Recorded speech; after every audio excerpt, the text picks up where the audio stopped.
माँ से बात करना चाहता हूँ नैनी। माँ की आवाज सुनने का मन कर रहा है। जरा रुकिए विशाल बाबू।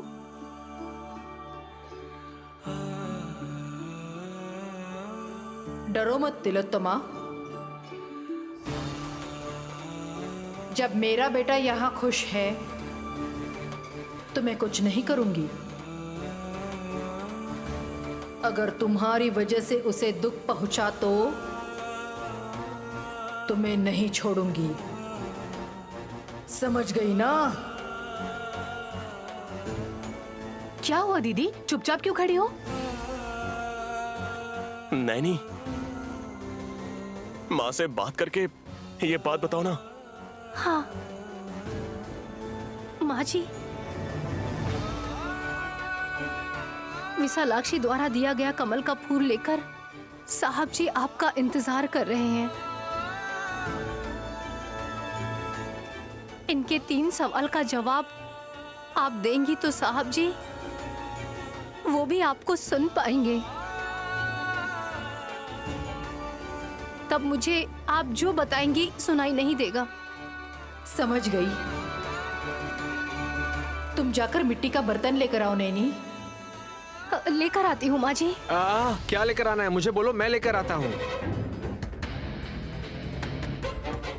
बड़ी सासू माँ आई हैं, इसलिए यहाँ से गायब करना चाहते हैं मेरे पति देव।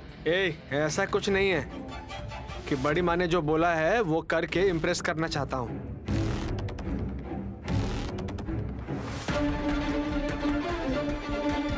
लेकर आने दीजिए भाभी। अगर काम करेंगे ना तो ब्रो का डर भी थोड़ा कम हो जाएगा। मिट्टी की मटकी चाहिए। जल्दी लेकर आइए भैया। चुटकी में लेकर आता हूँ।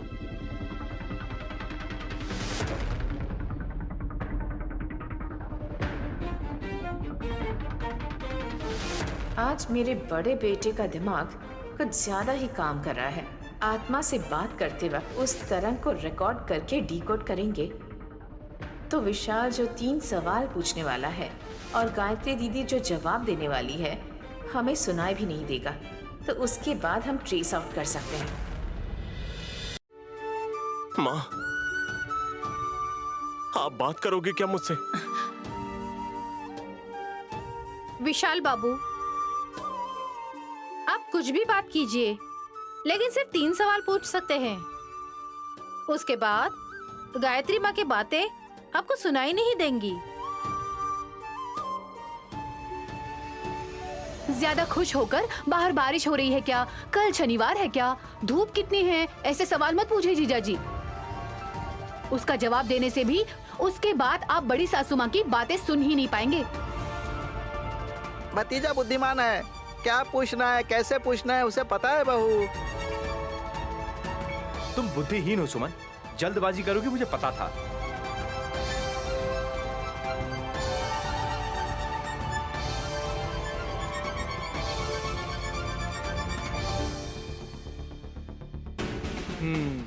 हमारे प्लान के हिसाब से बड़ी माँ आप जो कुछ भी बोलेंगी वो इसमें रिकॉर्ड हो जाएगा। फिर उसके बाद और नैनी को उकसाकर वो काम पूरा करवा सकते हैं।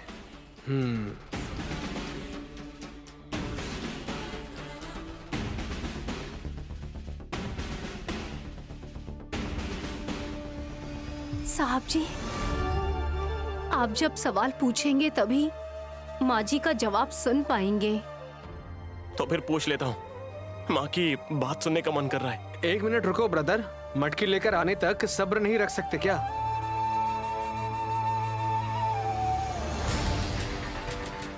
आपकी मटकी फूट जाएगी, संभल कर। क्या? आप उठाकर लाए हैं, मतलब आपकी मटकी हुई ना।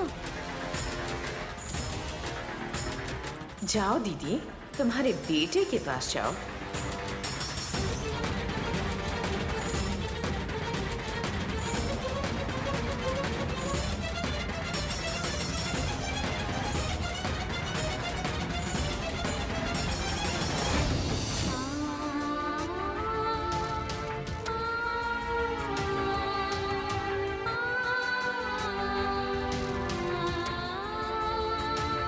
कौन किस लिए करता है इसका नतीजा क्या होगा? सब कुछ देवी माँ पहले से ही लिख देती है। अब देवी माँ के लिखे हिसाब से मनुष्य को चलना चाहिए।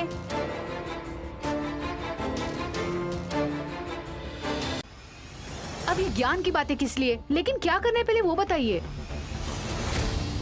नैनी, इस घड़े को विशाल के कंधों पर रखकर उसे अपने कानों से लगाकर रखने के लिए बोलो। ठीक है माँ जी। साहब जी, 1 मिनट। जेठ जी, वो मटकी मुझे दे दीजिए। इसमें पानी नहीं है, खाली है। ए, पता है सबको, हर बार विस्तार से बताने की जरूरत नहीं। ये लो। साहब जी, ये मटकी कानों के पास रख लीजिए।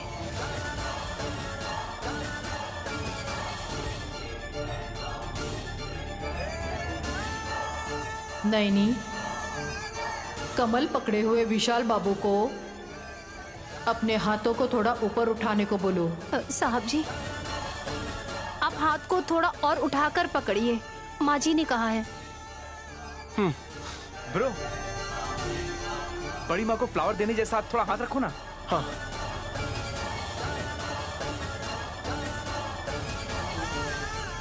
नैनी, माँ यही है ना? आपके सामने ही खड़ी है साहब जी।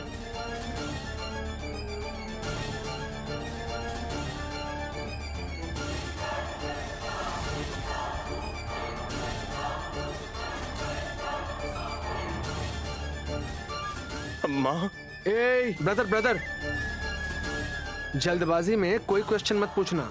इंपॉर्टेंट सवाल ही पूछना, वो याद रहे। अच्छे से पूछना।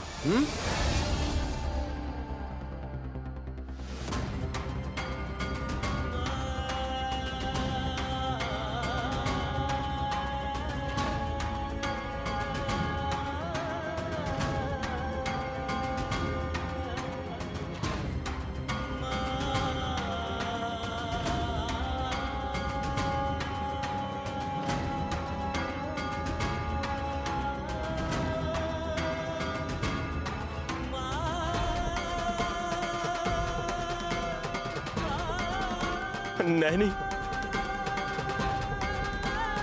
माँ भी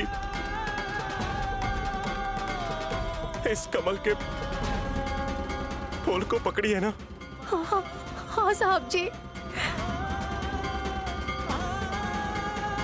विशाल, तो तुम्हें गायत्री दीदी दिखाई दे रही है क्या? नहीं, लेकिन माँ इस फूल पर हाथ रखी है, मुझे महसूस हुआ है। महसूस हुआ है मुझे।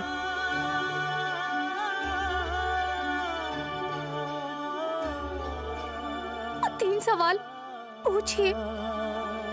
ये मटकी को अपने कानों के पास रखिए, जिसमें आपको जवाब सुनाई देगा।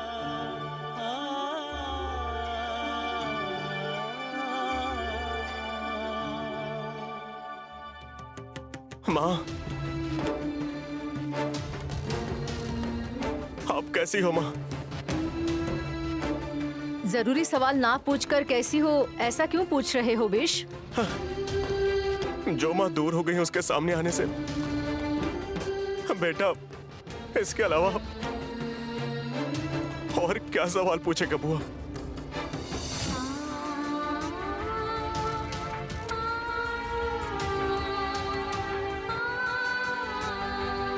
मौका मिलने पर हाँ, सब कुछ मुझे ही मिलना चाहिए, ये स्वार्थ इंसानों में ही होता है। मुझे भी सुनाई नहीं दे रहा, मतलब नैनी को भी सुनाई नहीं दे रहा होगा। कोई बात नहीं, तुम्हारे बेटे से जो भी बात करोगी, मेरे द्वारा सेट किए हुए रिकॉर्डर से मुझे सब पता चल जाएगा। कोई और होता तो। सबसे पहले सवाल, तुमने कितनी सारी जायदाद बनाई है, कहाँ कहाँ रखी है, इसके बारे में पूछा होता। तुम तो मेरे बेटे हो विशाल, इसीलिए तुमने पूछा कैसी हो माँ। माँ, मैं ठीक हूँ बेटा। मैं तुम्हारे सामने हूँ, तुम्हारे साथ ही हूँ, तुम्हारे लिए ही आई हूँ। थैंक यू माँ, thank you so much. I love you forever माँ।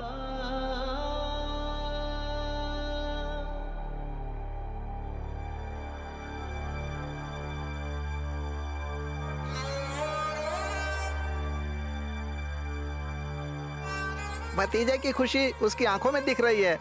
बड़ी भाभी भले ही हमें दिखाई ना दे, लेकिन उनकी आवाज सुन रहा है। हमें सुनाई नहीं दे रहा है ना जी। कोई बात नहीं, दूर। जीजा जी, दूसरा सवाल पूछिए ना।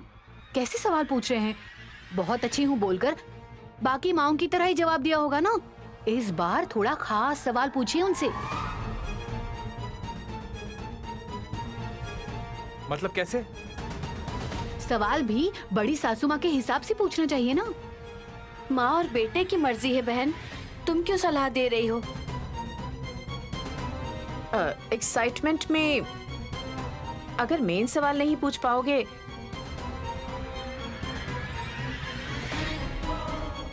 तो उसके बाद अरे मिस हो गया ये कहकर बुरा नहीं मानना चाहिए ना। क्या सवाल पूछना है आपको, ये आप ही बता दीजिए माँ। बता सकते हैं क्या? अच्छी बात है, कोई भी पूछ सकता है सासू माँ। गायत्री दीदी ने पुनर्जन्म लिया है ना, तो फिर से आत्मा के रूप में क्यों दिखाई दे रही हैं? ये कारण पूछ सकते हैं ना।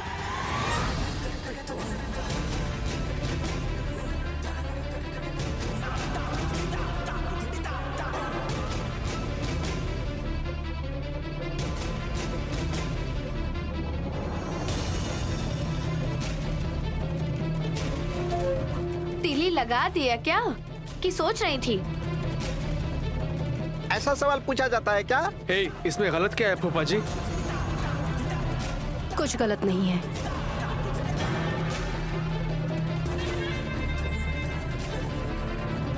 डम्मो डम्मा, जब नैनी ही कह रही है तो पूछ सकते हो ना। पूछिए ना जीजा जी।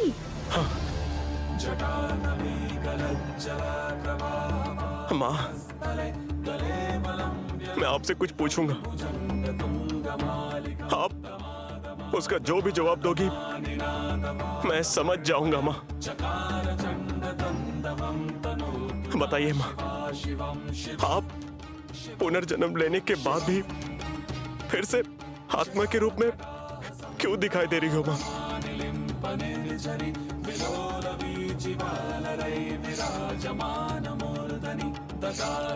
ये बहुत अच्छा सवाल है। अगर इसका जवाब सुनाई नहीं भी दिया तो भी हम बाद में पता कर सकते हैं। बहुत मजा आने वाला है। बेटा विशाल, तुम्हारी बेटी के रूप में मैं हमेशा तुम्हारे पास हूँ, ये बात तुम्हें पता है। नैनी को बताए बिना उससे क्यों छुपा रहे हो, ये मुझे पता है। गायत्री बच्ची की आत्मा ने मुझे इस जन्म में अपने शरीर में आश्रय दिया है। जब वो होश में नहीं होती, हमेशा की तरह सो जाती है, तो मैं उसके आत्मा के रूप में आ सकती हूँ।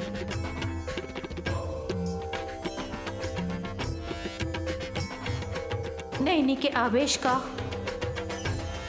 तिलोत्तमा की सोच का विराम देने के लिए ये एक कोशिश है। मैं समझ गया माँ। अरे हमें सुनाई नहीं दिया भाई, हमें समझ में कैसे आएगा?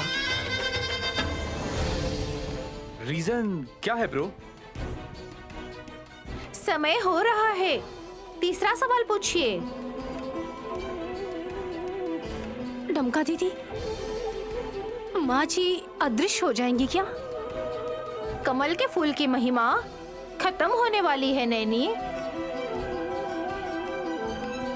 तुम्हारे पास सिर्फ 3 मिनट का ही समय है।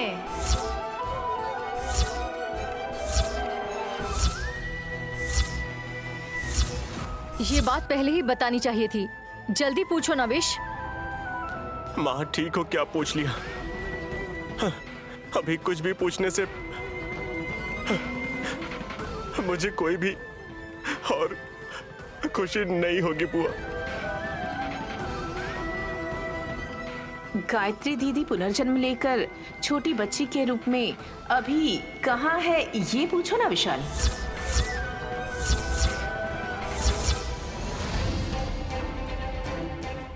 ऐसे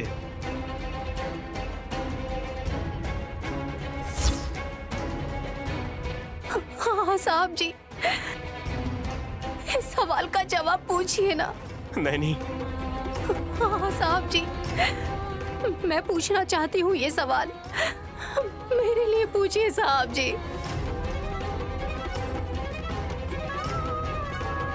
यस ब्रो, भाभी कितना इंतजार कर रही हैं ये हम सब कुछ जानते हैं। बड़ी माँ से पूछने से हो जाएगा।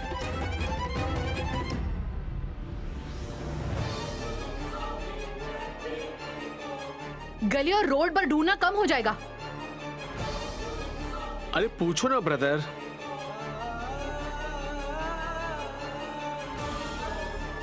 कैसे पूछेगा? और कुछ भी नहीं पूछेंगे बोल रहे हैं ना साहब जी। मेरे लिए पूछिए, इस जवाब के लिए मैं कब से इंतजार कर रही हूँ। जल्दी पूछो विश। पूछना पड़ेगा विशाल बाबू। कम ऑन ब्रो, टाइम नहीं है हमारे पास। उसके बाद बड़ी माँ रहेंगी तो भी उनकी आवाज नहीं सुनाई देगी। मैं जब भी पूछना चाहती हूँ कभी भी मौका नहीं मिलता है मुझे। पूछ ही लीजिए ना साहब जी। माँ आप सुन रही हो ना? सब लोग कितने उत्सुक हो रहे हैं। पुनर्जन्म में आप छोटी बच्ची के रूप में कहां पर हो मां?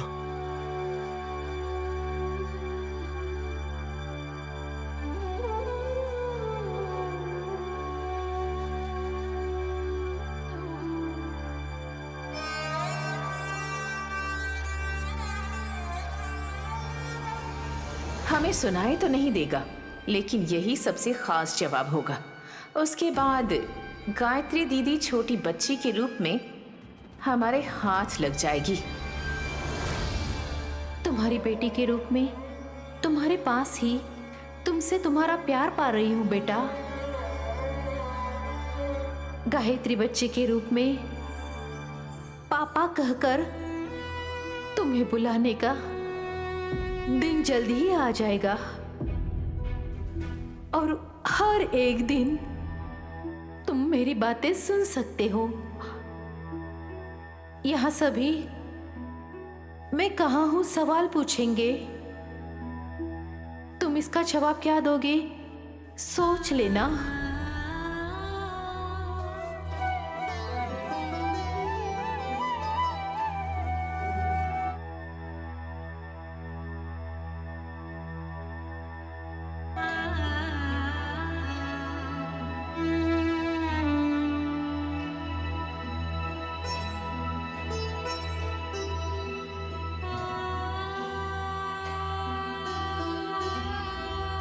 साहब जी, माँ जी जा रही है।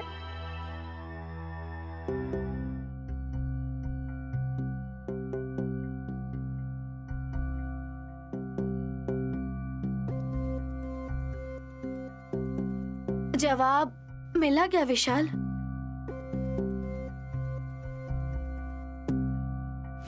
जीजा जी अभी खुशी से शौक में हैं।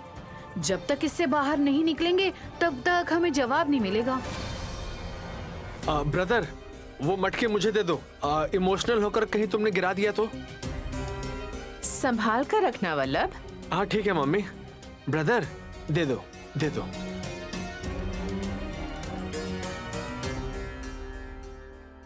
रिलैक्स ब्रो, तुम्हें जब ठीक लगे तभी बताना। आधा घंटा लेट हुआ तो भी चलेगा जीजा जी।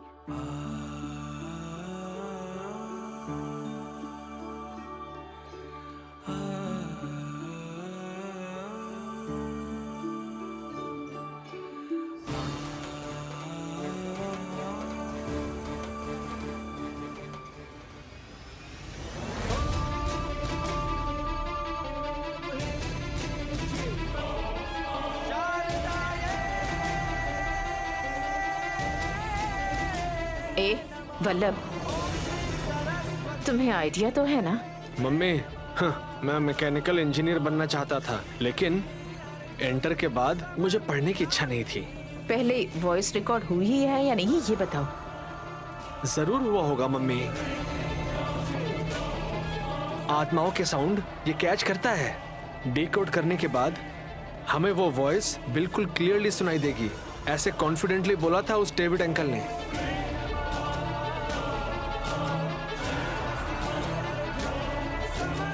देख रही हो गायत्री माँ, संकेत परिज्ञान का कैसे ये लोग दुरुपयोग कर रहे हैं। हाँ डम्मू दीदी, ऐसे लोगों की वजह से ही दुनिया एक तरफ बढ़ रही है, मानव के बीच के संबंध को काटते जा रहा है। विधि के अनुसार अभी के अभी आपकी आत्मा गायत्री बच्ची के अंदर है, इनको पता नहीं चलना चाहिए माँ। अभी क्या करना होगा? विध्वंस करने की देरी है।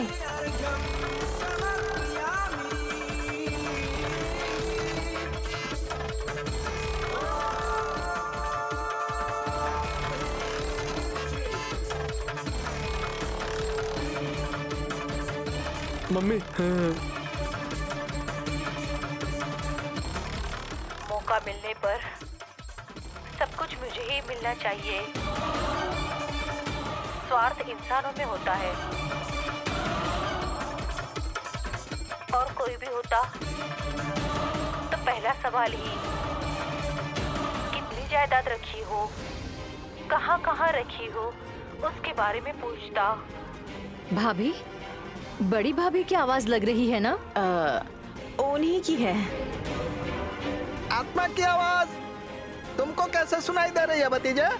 हाँ, ये मेरा टैलेंट है फूफा जी। हाँ।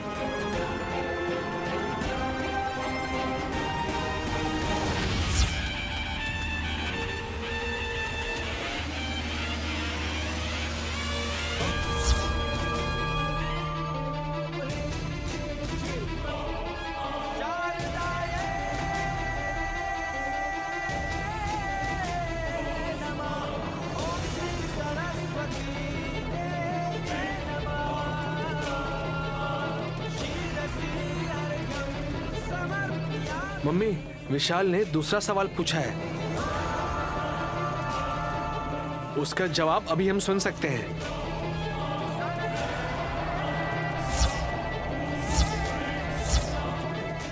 जिस हाथ में जान नहीं है, इन्हीं हाथों से मेरे पुनर्जन्म से जुड़ा हुआ राज किसी को सुनाए बगैर ही इसे ध्वंस कर दो।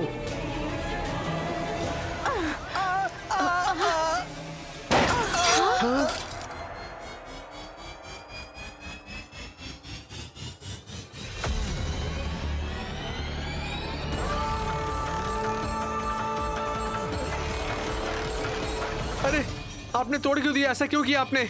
बोलो मम्मी। वल्लभ, कुछ मत बोलो। इसके बारे में कोई भी कुछ नहीं बोलेगा।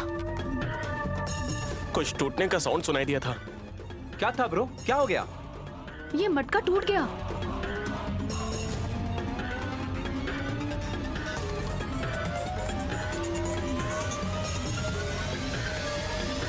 वो लाइट्स क्या है? खिलौने की तरह है क्या ये जी? हाँ, कुछ नहीं।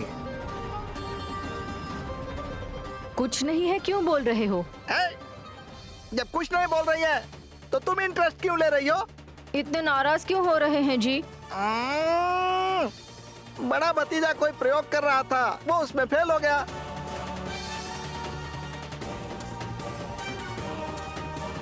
तो इस बात के लिए उसके बारे में तुम एक्सप्लेन करोगी? किसके ऊपर प्रयोग किया है? लगता है कोई फालतू प्रयोग होगा। देखिए पागल हो जाएंगे आप, ऐसा मत कीजिए। हाँ ठीक है, तुमने बोल दिया ना, अब नहीं करूँगा। हासनी दीदी की बात जेठ जी मान रहे हैं, मतलब आश्चर्य की बात है। मेरा बेटा क्या बहरा है? क्यों नहीं सुनेगा? वैसी बात नहीं है सासू माँ। क्या नहीं है?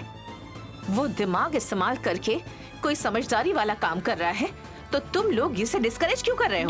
डम्मा, पति की बात को धुरंधरा सुनी है, सासू माँ की बात को बहू ने सुना है, लेकिन असली बात तो कोई और ही सुन रहा था।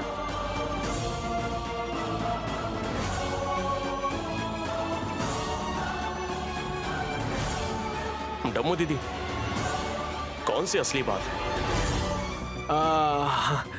वो कुछ न कुछ बोलती रहती है ब्रदर, हमें कैसे समझ आएगा? जिस मटकी को आप लेकर आए थे, उस मटकी को तोड़ क्यों दिया आपने जेठ जी? मैंने नहीं तोड़ा। फिर किसने तोड़ा? वो अपने आप ही नीचे गिर गया बहू। टीपॉय के ऊपर कोई रखता है क्या?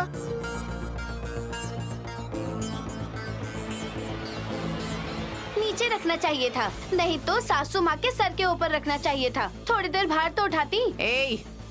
वही सासू माँ, मटकी सर पर रखती तो गोपिका की तरह दिखती, वो कह रही हूँ। ये मशीन सेटअप पूरा नया लग रहा है। ये करना क्या चाहते हो ब्रो? कौन सा एक्सपेरिमेंट कर रहे हो तुम? मुझे ठीक से नहीं पता, कोशिश किया मैंने, लेकिन वो फ्लॉप हो गया।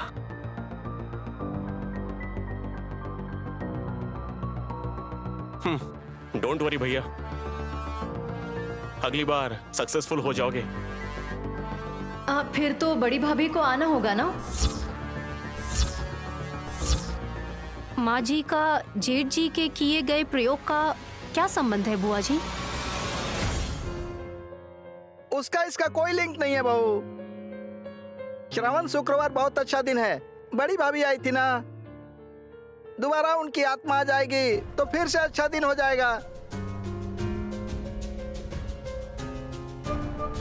उसी दिन प्रयोग करने के लिए बोल रही है मेरी बीवी। भले भले,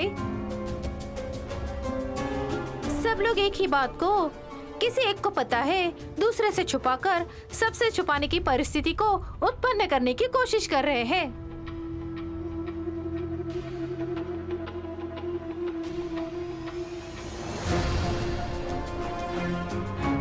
उल्टी सीधी बात करके कंफ्यूज मत करो तो ज्यादा अच्छा होगा। ऐसा कुछ भी नहीं है। तुम लोग जाओ। पल्लव, देख क्या रहे हो?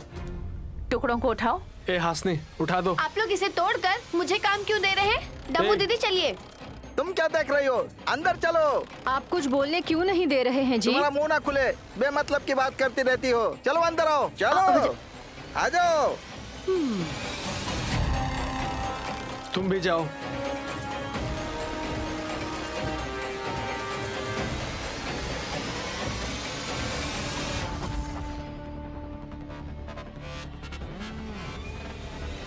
ए, तू यहाँ क्या कर रहा है? अब जा। ब्रो, उस मशीन को देखने से ऐसा लगता है कि अंदर ही अंदर की ये बातों को रिकॉर्ड किया जा सकता है। ब्रो, इसके बारे में तुम्हारा क्या कहना है? हाँ, तो अब क्या करना है? क्यों लेकर आए थे? कोई काम नहीं था, अब जाओ यहाँ से। आप लोग जो करना चाहते थे उसमें सक्सेस नहीं हो पाए, ये बात समझ में आ गया ना ब्रो? एक बात मैं समझ गया हूं कि विशाल ब्रो और गायत्री बड़ी माँ के बीच की जो भी बातचीत है वो कोई रिकॉर्ड ना कर पाए। Am I right?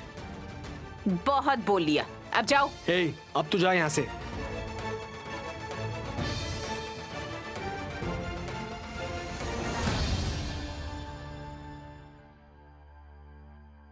बहुत ज्यादा खुश लग रहे हैं आप। सोचना क्या है, सच ही तो है। हाँ नैनी, कितने दिन हो गए माँ की आवाज सुनकर। उनके रूप को इस जन्म में कभी देख पाऊंगा कि नहीं जिसका मुझे दुख था। आज के दिन माँ की आवाज सुनकर मेरे अंदर एक नया उत्साह, नई चेतना ने जन्म लिया है Naini. I am really so happy. माँ जी की फोटो को जब आप ऐसे देख रहे थे तभी मैं समझ गई कि आज साहब जी बहुत खुश हैं। माँ की बातें अभी भी मेरे कानों में सुनाई दे रही है नैनी। आखिरी सवाल मेरा था पर उसका जवाब आपने सुना ना साहब जी। गायत्री माँ जी बच्ची के रूप में कहाँ पर है साहब जी?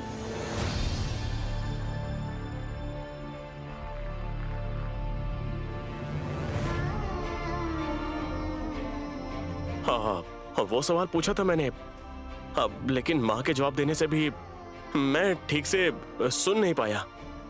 ये क्या साहब जी, आपने सुना होता तो हम हमारी बेटी को ढूंढकर घर ला सकते थे। सबके सामने सवाल कर रही थी, अच्छा नहीं लगा इसलिए चुप हो गई। माँ ने बताया था लेकिन एक्साइटमेंट ज्यादा होने की वजह से मैं आखिरी बार ठीक से सुन नहीं पाया। थोड़ी देर पहले ही माँ जी की आवाज अभी भी सुनाई दे रही है बोल रहे थे। मैं ऐसा बोला क्या मैंने? बोला है, बोला होगा, सुना भी होगा, लेकिन अभी आप कुछ बता नहीं रहे हैं। मैंने पूछा तो भी माँ जी टालती ही रहती हैं। खुद के बेटे को ही पुनर्जन्म में उसके पिता बने हैं, इस बात से वो कितना ज्यादा खुश होंगी और उस खुशी से आसानी से जवाब दे देंगी। आप ही ठीक से सुन नहीं पाए हैं, ऐसा कितनी आसानी से बोल रहे हैं। Sorry Naini, I am really very sorry. अभी सॉरी बोलने से क्या फायदा है? दोबारा पूछने पर शायद माँ जी जवाब ना दे। अच्छा खासा मौका मिला था, गवा दिया आपने। सच में तुम मुझे माफ कर पाओगी क्या नैनी? तुम्हारी जगह कोई और होता तो मुझे गलत समझ रहा होता।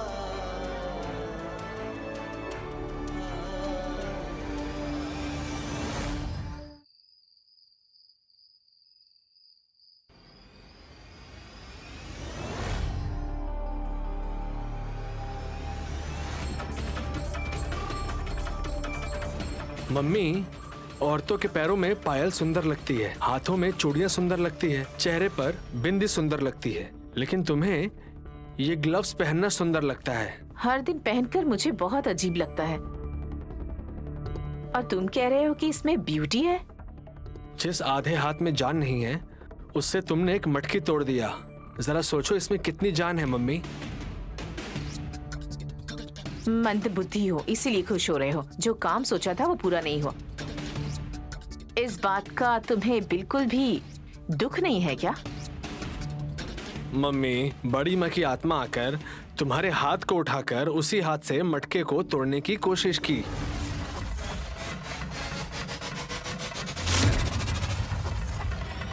उसी हाथ को उठाकर अगर तुम्हारे सर पर मारा होता तो तुम्हारे दिमाग का बॉक्स फूट चुका होता मम्मी। ऐसा नहीं हुआ है इसीलिए खुश हो रहे हो क्या? अरे रे, मौका मिस हो गया सोचकर दुखी हो रहे हो? ऐसा मैंने नहीं किया, ये सोचकर खुश होना चाहिए, ये बोल रही हो? गायत्री दीदी छोटी बच्ची के रूप में कहाँ है, आत्मा के रूप में कैसे आ रही है? विशाल को क्या जवाब दिया? ये सुनने के लिए हमने कितनी तैयारियां की थी वल्लभ, लेकिन कुछ नहीं हुआ। मटकी अगर फूट गया तो जाने दो ना मम्मी।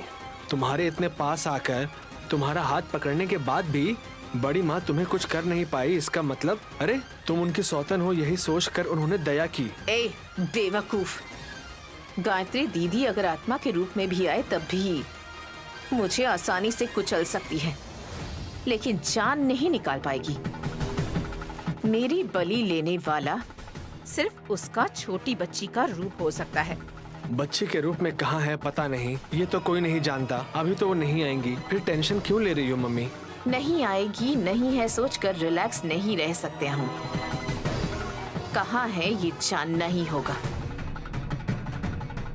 विशाल ने तो सुन लिया होगा और नैनी उससे ये बात जरूर पूछेगी।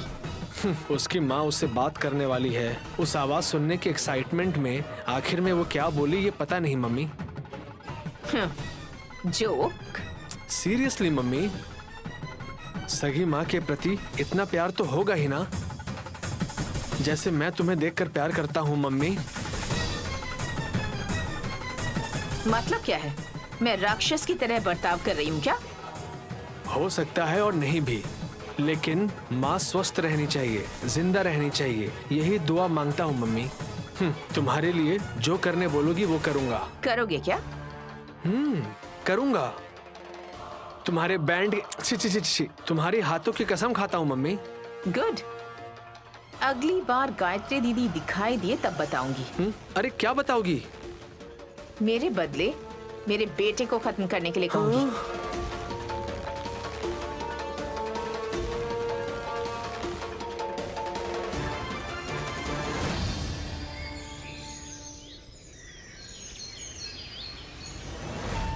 बड़े भतीजा, मझले भतीजा, छोटे भतीजा, जल्दी से आ जाओ। ए दूर, तुम यहाँ पर बैठ जाओ। भाभी आप यहाँ बैठ जाइए। हाँ आ जाओ आ जाओ आ जाओ आ जाओ। फूफा जी, हाँ इतने खुश क्यों दिखाई दे रहे हैं आप? बताता हूँ भतीजे। मेरे पूछने पर भी यही जवाब दे रहे हैं। बैठो अरे भतीजे। आप बैठिए ना। कोई बात नहीं, तुम बैठ जाओ। पति जब खड़े हो तो पत्नी को बैठना नहीं चाहिए। ए, तुम उठो मत, बैठ जाओ। खड़ी रहोगी तो किसे नीचे गिरा दोगी पता नहीं, बैठी रहोगी तो अच्छा है। बच्ची को ऐसे उठाकर खड़े रहना कितना मुश्किल होता है। हाथ की नसें खींच जाती है, दर्द भी होता है।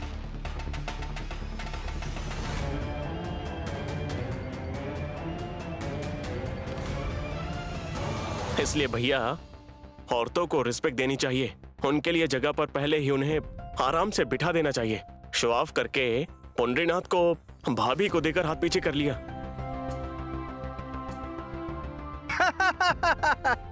पवन मूर्ति, क्या बात है? अब तक नहीं बताया। बताता हूँ भाभी। अगले महीने की 1 तारीख को क्या है? तनख्वाह का दिन है। आपकी योग्यता के बारे में नहीं पूछ रहे फूफा जी। 1 तारीख को और क्या हो सकता है? हमारे बच्चों का जन्मदिन है उस दिन।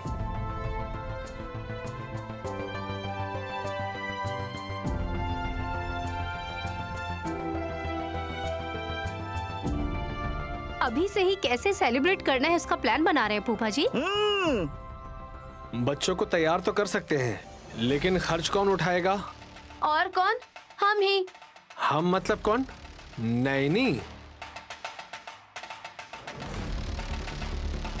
भतीजे ऐसे क्यों बोल रहे हो? यहाँ पर एक और क्लैरिटी चाहिए। चारों बच्चे एक ही दिन पैदा नहीं हुए हैं। पुंडरीनाथ और गानवी ही उस दिन पैदा हुए हैं। गायत्री बच्ची भी करीब करीब 1 या 2 दिन पहले या बाद में पैदा हुई है, ऐसा जोगैया शास्त्री ने कहा था ना माँ। एक तारीख फिक्स कर लेते हैं ताकि तीनों का बर्थडे एक साथ मना पाए। सुमन, कहाँ जा रही हो? आप लोग अपनी बातें पूरी कर लीजिए, यहाँ मेरा क्या काम। ये क्या छोटी, सब लोग मिलकर बच्चों का बर्थडे सेलिब्रेट करने वाले हैं। तुम अपनी बेटे के बारे में सोचकर, मेरी दीदी अपनी बेटी गानवी के बारे में सोचकर, विशाल जीजाजी किसी और की बेटी गायत्री भी उसी दिन पैदा हुई होगी सोचकर मैनेज करके बर्थडे जोरों शोरों से मनाते हैं, खुशी से बोल रहे हैं। तो फिर मैं यहाँ रुककर क्या करूंगी?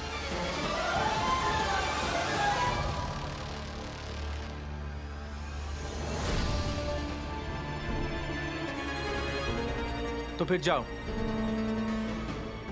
हे, तुम रुको। सुमन, बच्चों का बर्थडे फंक्शन करने में तुम्हें पसंद नहीं है क्या? बोलो। अपने बच्चों के बारे में आप कितने स्वार्थ मन से सोचते हैं, तो फिर अपनी बेटी के बारे में मुझे सोचना चाहिए ना जीजा जी। इस हफ्ते उलूची का जन्मदिन है। आप में से किसी ने भी इसका जन्मदिन कैसे मनाना है इसके बारे में नहीं सोचा है? सोचा है?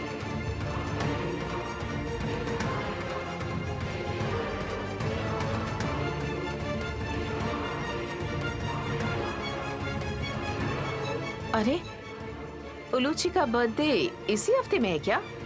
मुझे तो याद ही नहीं था। किसी को भी याद नहीं है। जब मैं ही याद नहीं हूँ तो फिर मेरी बेटी के बारे में कौन सोचेगा? सुमन, तीनों बच्चे एक ही दिन पैदा हुए हैं, इसलिए स्पेशल डे के तौर पर वो हम मनाना चाहते हैं। उलूची को कैसे भूल जाएंगे? क्या सोच रही हो तुम? इस हफ्ते इसका जन्मदिन भी अच्छे से मनाएंगे। नहीं ब्रो,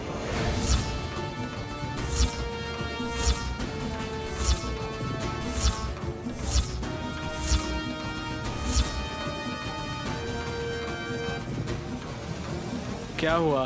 क्यों मना कर रहा है तू?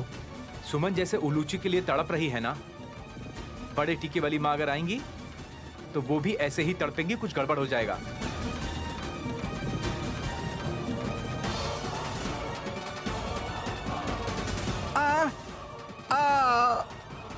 ये भी एक पॉइंट है भतीजे। ऐसे कहकर इसे खुशी दे रहे हो, बस इतना ही ना?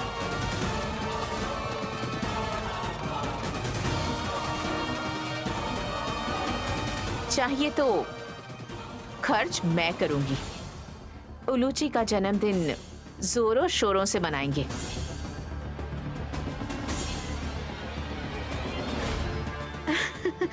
थैंक्स सासू माँ। लेकिन एक बात है, गायत्री का जन्मदिन 1 तारीख को मत मनाइए। क्यों? जो कब पैदा हुई ठीक से पता ही नहीं है, तो फिर बाकी बच्चों के साथ यानी गानवी पुंडरी नाथ के जन्मदिन में उसे मिलाकर इतनी खुशी से मनाने की जरूरत ही नहीं है।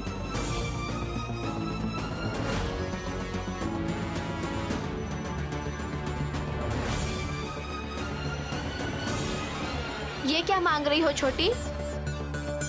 कोई बात नहीं सुमन, तुम बुरा मत मानो। उस दिन गायत्री देवी का जन्मदिन भी मनाया जाएगा। मतलब माँ जी उससे पहले घर वापस आ जाएंगी, लेकर आएंगे। ठीक है ना?